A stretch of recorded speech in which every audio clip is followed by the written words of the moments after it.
what are you doing on your phone all day? There's probably something within there that's $1 billion opportunity. The crazy part about business, you only need one hit. That's it. Zuckerberg, Warren Buffett, all these people really just did one thing. But I've worked directly for Zuckerberg, Dustin Moskovitz, Matt Kohler. These are all billionaires. Sean Parker, been around Peter Thiel a little bit. I think the two biggest kind of surprises, 2 or 3 of them, one, they didn't set out to become a billionaire. They just really cared about a problem. Now, the second part of that, most of them didn't get to become a billionaire or super rich for 20 years.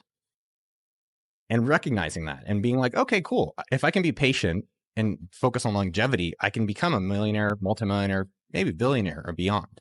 Things that's common, especially for employees, is thinking that they can't escape being an employee. You know, it does take time, patience, and belief, dream, fantasy. And through that you can create the reality. I've done a lot of things, man. I've been swinging for a long time, and that's something that's available to everyone. And I do think that's missed out on, that there's a lot of ordinary people being rich and being successful, and people think it's an exclusive club, and that's just not true. I tried 24 different businesses to finally get to AppSumo, to finally eventually get rich. Think about in your own life and your own businesses, like what is the thing you're looking forward to and excited about? And it can even be small. Like one of my phrases I like is put it on the calendar. What's on the calendar? What are you looking forward to? Well, what you're excited about. And then the reality is that you can actually get going towards that dream sooner than you realize.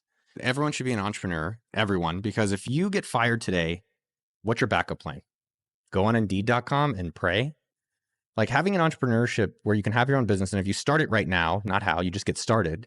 And that a lot of what we cover that is exactly $1 million weekend. You could do it in a weekend, which everyone has. They can change their life in 48 hours. You have the option. And a lot of people, let's take AppSumo.com. We have a lot of people who have very successful side businesses, and they're happy with their day jobs, and that's great. But I think people don't swing enough. They don't even get started swinging, and that's, you know, they're not ready on the sidelines. And there's never a good time. The best time is right now. It's not yesterday because that passed. It's not tomorrow because you don't know. It's right now. There's 3,100 billionaires on the planet, which is not that many.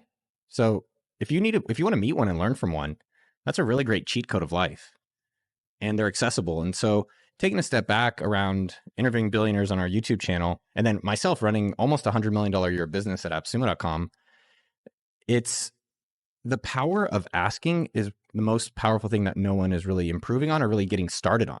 And that's available. There's no exclusivity on it. The upside of asking is unlimited, and the downside is a moment of discomfort.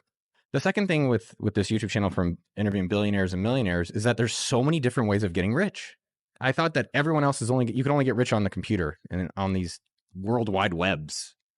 I didn't know how to do it, but I thought that was the only way. And so through the YouTube channel, it's been so powerful and so special. There's Larry Janeski. He's making $600 million a year on basements. You have this lady, Jan, which I guess it's kind of funny. Her name is Jan. She does jam. She got rich selling strawberries. There's Michael Hudner, who did ships. There's Rafa and James, who did energy trading. Right? There's such a phenomenal variety of people that are getting rich outside of just computers. And I think that's so exciting to think about, hey, what is the area that I really like? Is it cooking? Is it doing landscaping? Is it computers? And the ability in that to create a lifestyle and a lot of money around areas that we're interested in. You hear all these, like, I'd say fake entrepreneurs or fake coaches. They don't actually have any real businesses. They're like, you got to 10x today and you got to 5x. If you're not 5x, then you're failing. And I was like, I've done that, but it's also interesting. What if our goals now for AppSumo.com is to grow 10% next year. And it's been that for quite a lot of time. And the reality is when you set less ambitious goals for yourself, you can stick with them for longer because you're not burnt out. You're not tired. You can sustain.